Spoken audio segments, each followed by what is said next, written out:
power armor changed everything. From the first T-45 prototype to the experimental post-war designs, these mechanical suits turned soldiers into walking tanks and gave humanity a fighting chance in the wasteland. Let's break down every major power armor model from the most obscure to the legendary. Number 12. Vulcan Power Armor.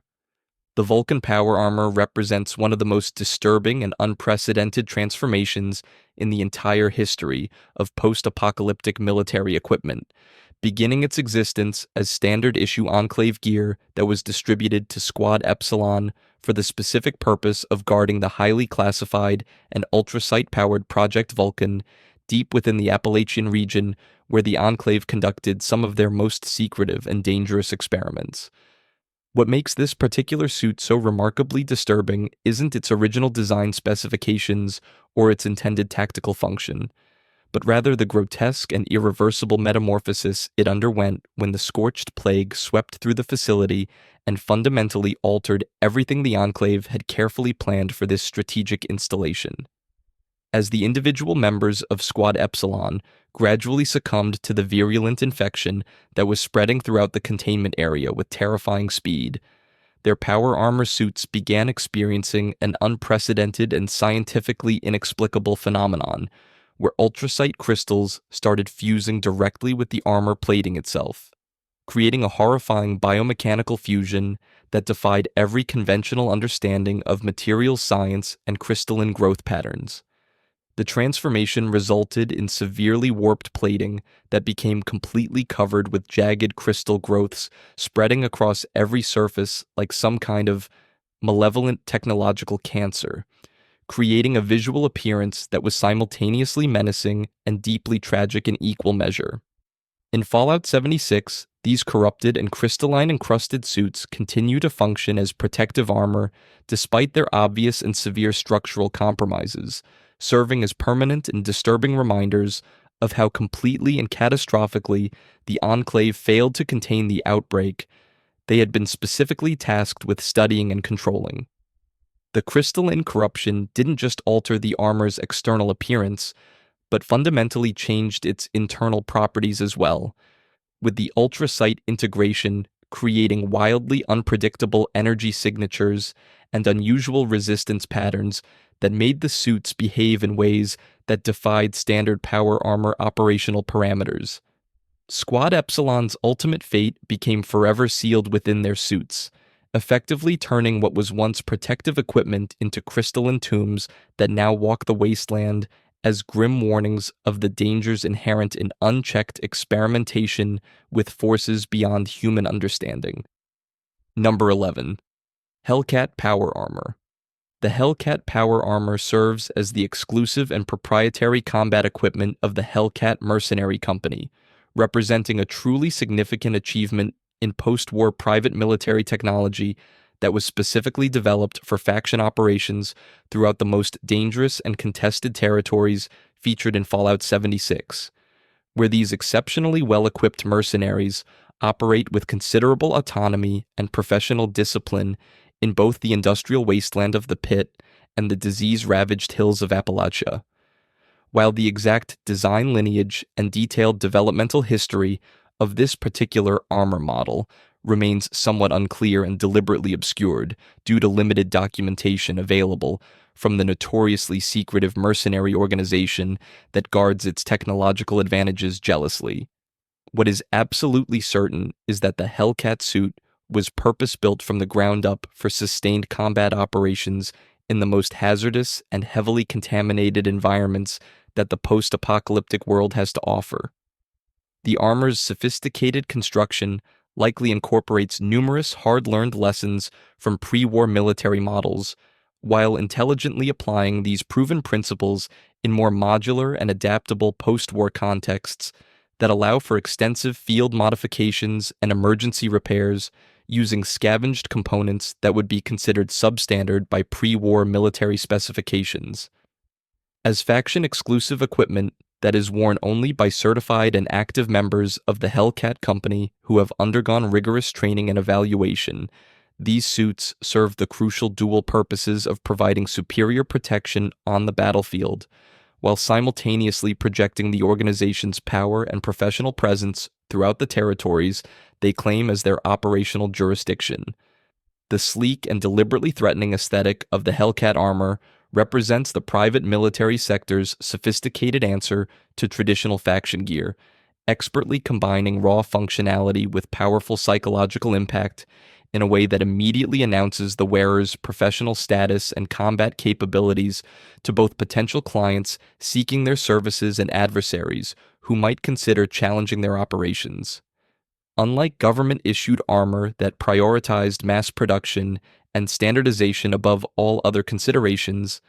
Hellcat suits feature highly customizable load-bearing configurations and modular attachment points that let individual operators extensively adapt their equipment for specific mission parameters, whether conducting urban combat operations in ruined city centers or performing extended wilderness reconnaissance in hostile territory.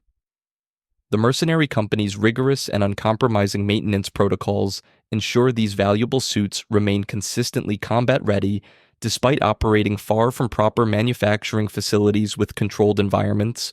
with company armorers continuously developing innovative repair techniques using wasteland materials that would have been rejected by pre-war quality control standards but prove remarkably effective in field conditions.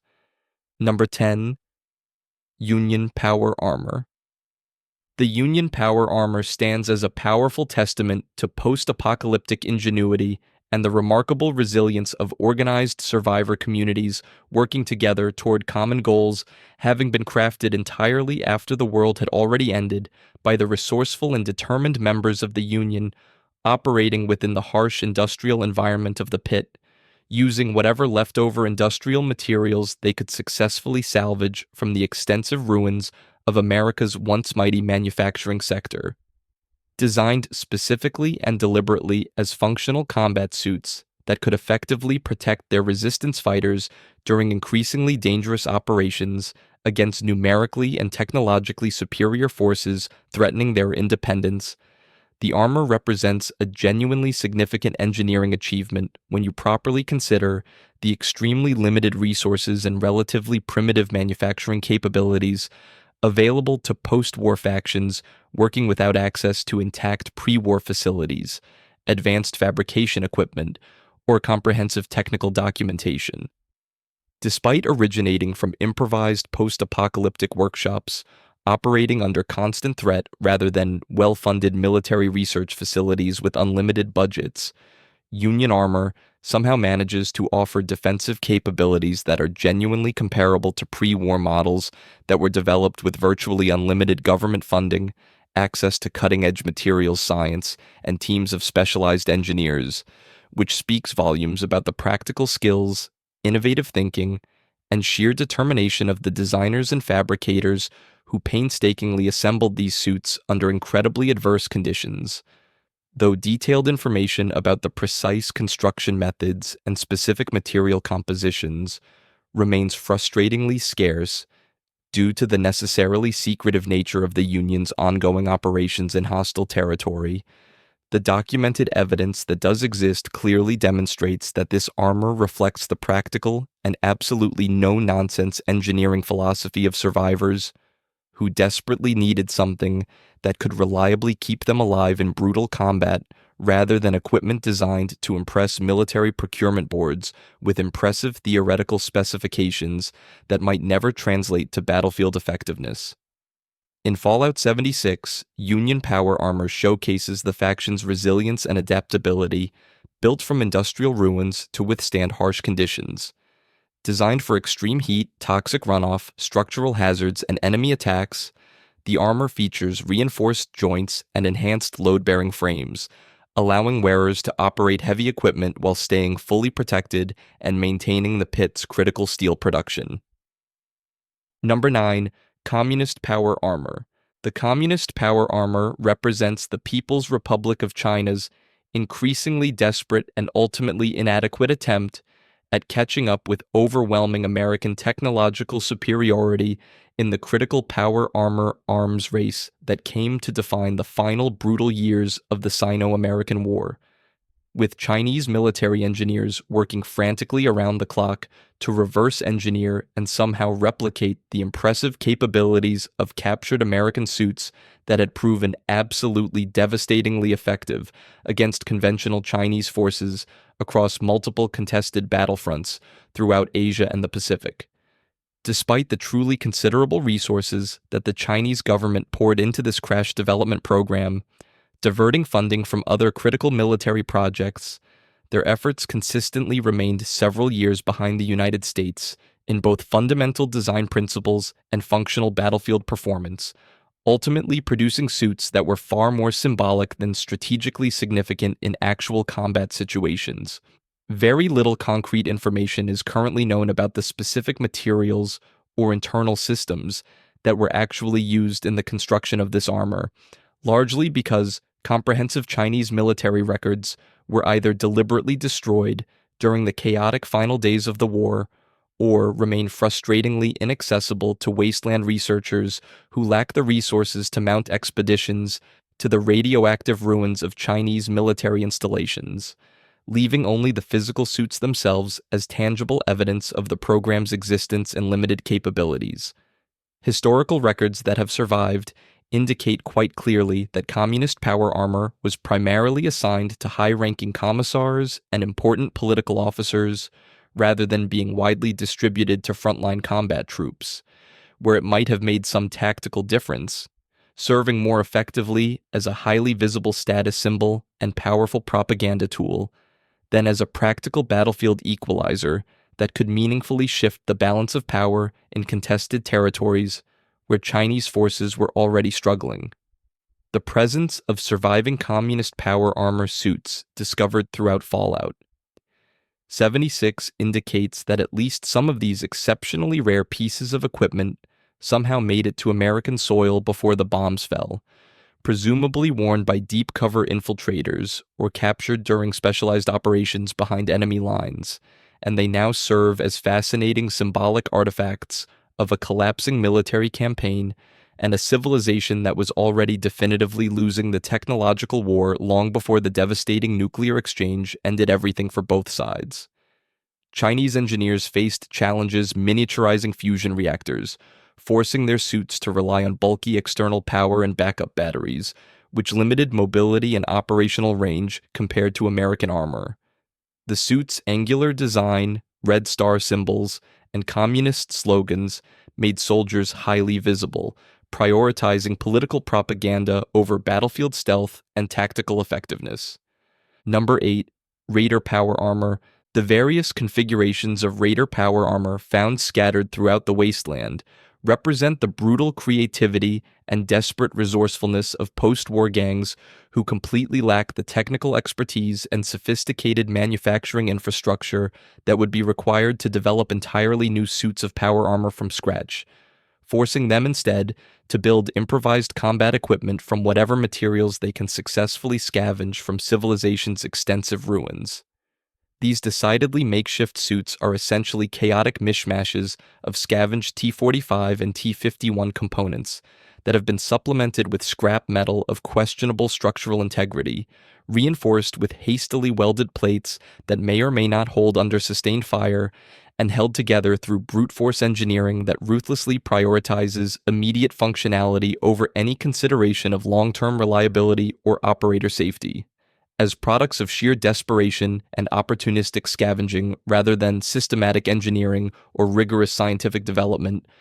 Raider power armor represents the absolute bottom tier of power armor technology in terms of protective capability and operational reliability when compared to properly manufactured military equipment.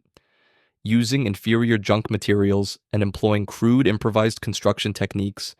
means that Raider power armor provides significantly weaker protection when directly compared to military-grade counterparts that were designed according to rigorous specifications and built using high-quality materials,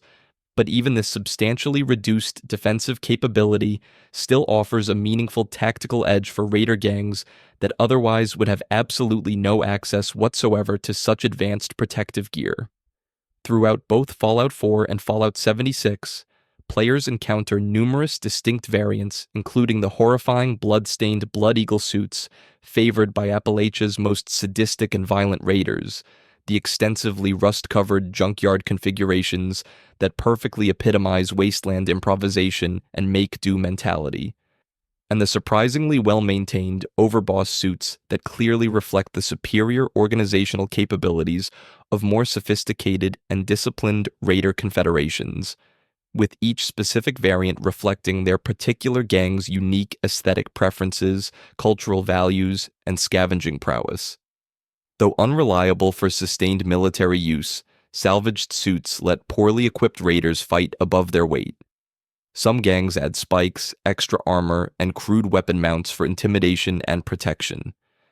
Their modular, improvised design allows quick repairs with scrap metal, an advantage over military suits that need rare specific components. Number 7. NCR. Salvaged Power Armor. The NCR salvaged power armor represents a fascinating example of practical military adaptation rather than being typical power armor in any conventional sense, having been salvaged and then extensively modified by the resource-constrained New California Republic from damaged T-45D suits that were captured during their prolonged and costly conflict with the technologically superior Brotherhood of Steel forces operating throughout the Mojave region, in order to make these valuable captured suits actually usable by regular NCR infantry soldiers, who completely lacked the specialized training and technical expertise that would normally be required for operating fully functional power armor systems. NCR technicians systematically removed the complex servo motors and deliberately eliminated the stringent requirements for specialized power armor training that would have severely limited the number of troops who could effectively wear this equipment in combat situations. The extensively modified armor retained its characteristic heavy plating that still provided excellent protection against small arms fire and explosive shrapnel, but the removal of the powered systems meant that it lost virtually all of the enhanced mobility and strength amplification that made functional T-45D suits so incredibly effective on the battlefield. Chief Hanlon, the highly respected and experienced commanding officer of the NCR Rangers with extensive combat experience throughout the brutal Mojave campaign, once memorably described the experience of wearing the salvaged armor as being equivalent to carrying a full-grown Brahmin on your back throughout an entire engagement, acknowledging that while the armor can absorb a tremendous amount of punishment, the severe weight penalty significantly impacts tactical mobility and endurance. The salvaged Excavator suits were lighter and visually distinct from military versions, missing shoulder pauldrons and modified leg components, with a yellow NCR bear on the chest and red arm stripes. They required minimal maintenance, allowing ordinary soldiers to repair them with standard tools. Even depowered, the armor boosted NCR troop morale while intimidating enemies on the battlefield. Number 6. Excavator Armor.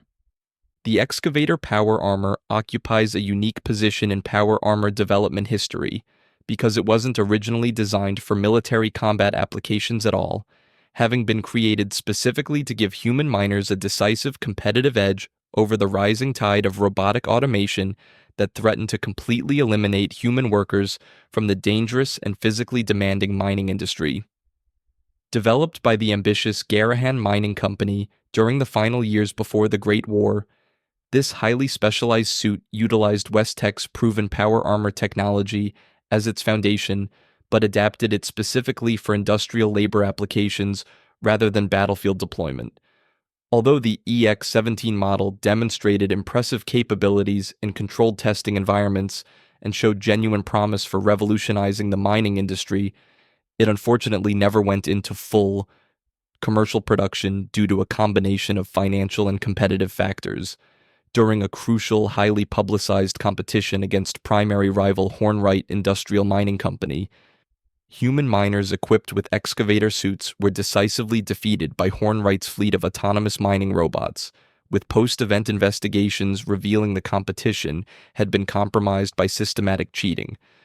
The Garahan Mining Company's collapse left the excavator project unfinished, but post-war Vault 76 dwellers and responders restored some functional suits. In Fallout 76, The yellow and black Excavator armor is a rare civilian-use power armor designed with precise hydraulic systems and built-in headlamps for underground mining and confined spaces.